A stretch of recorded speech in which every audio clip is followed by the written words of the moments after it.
NSW residents are bracing for flash flooding with heavy rain and thunderstorms to hit many parts of the state.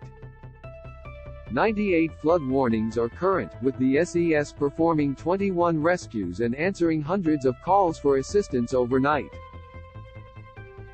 The focus of the crisis continues to be in the state's far northeast and southeast, close to the Victorian border.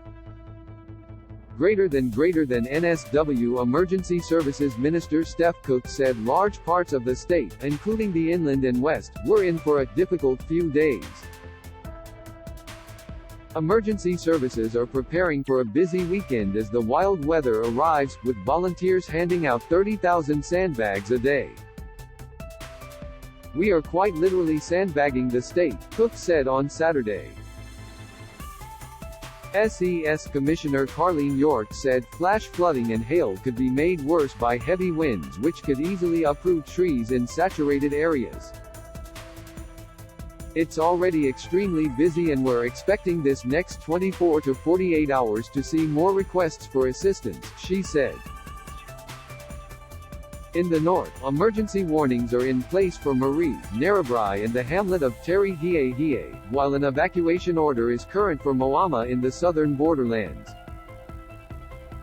The Bureau of Meteorology warns the big wet will likely continue, with widespread showers and thunderstorms forecast for eastern NSW, including Sydney, resulting in flash flooding for many regions. The Bureau says the Northeast is an area of concern as a trough and possible low-pressure system develops off the coast, bringing heavy rain to the northern rivers, including Lismore and Byron Bay. Hazards, Preparation and Response Manager Jane Golding said floods and rain will impact quite a significant portion of NSW. A 1955 flood record is expected to be broken at Marie, while other parts of the state will see levels close to peaks reached in the past 2 years of flooding.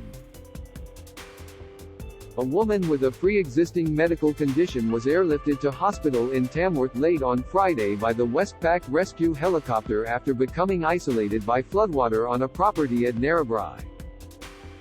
The same chopper was called to a northern tablelands farm west of Glen Innes on Friday after a man trying to drive a tractor through floodwater became stranded when the engine stalled. He was dragged approximately 200 meters to dry land by onlookers before being treated by paramedics for exposure and hypothermia.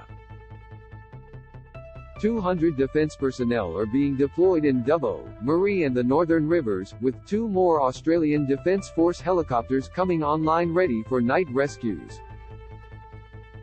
The Bureau has forecast rain and storms on Saturday further south, including Sydney, where it predicts a thunderstorm will bring heavy falls causing flash flooding. Residents in the city's west are expected to bear the brunt, with flooding tipped on the Hawkesbury and Nepean rivers. The Bureau said there would be some brief reprieve from the rain towards the middle of next week, but flooding would continue.